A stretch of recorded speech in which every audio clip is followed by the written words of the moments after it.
Good morning. Did you notice something about the globalists? They don't bother with the people. They just work on the politicians. These globalists, they have their solution. They want to implement it, and they don't want to ask any questions to the people. Of course not. Because these questions are terrifying. If they were to ask them, you see, they know the answer already. It's basically this. This would actually be a question if they were to ask it. Do you want your politicians to be puppets? Right. Or do you want to be able to influence your politicians? Do you want democracy? Do you want freedom? Do you want freedom of speech?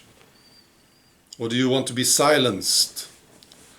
Basically, they are asking people if they want slavery. So, of course, they don't ask these questions. This time in history is very important because we still have a chance to stop them. Yeah.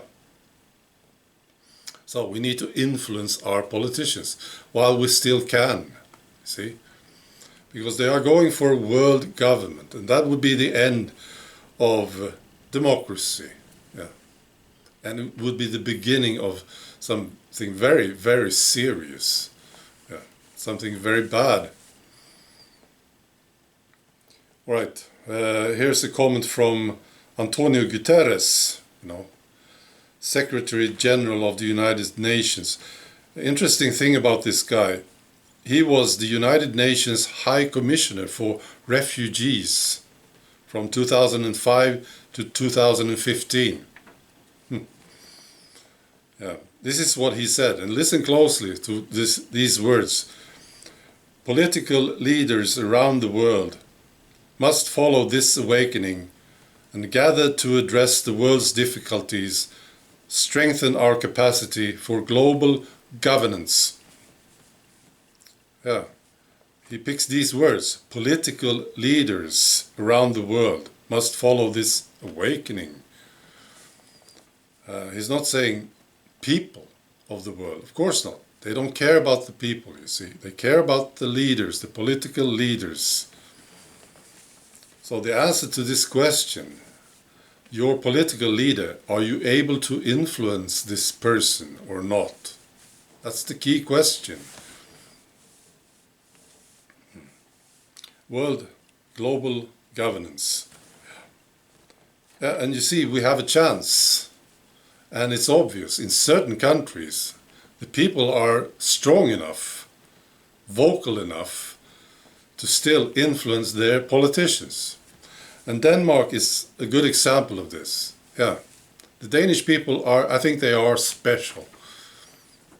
Yeah, at least compared to the Swedish people, they are. Because the Danish politicians, they are sort of forced. They are forced to listen to the people. And then you get things like this. Denmark plans to send home the asylum immigrants who came to Denmark from Syria during the refugee crisis. Yeah.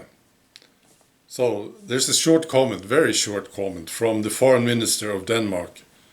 He says, of course, they will go home. Right. See, the Danish Refugee Agency ruled that the situation in Syria's capital and the surrounding province is no longer so serious that there are reasons to extend previously issued residence permits for Syrians from that province. See, and I want to ask you a question.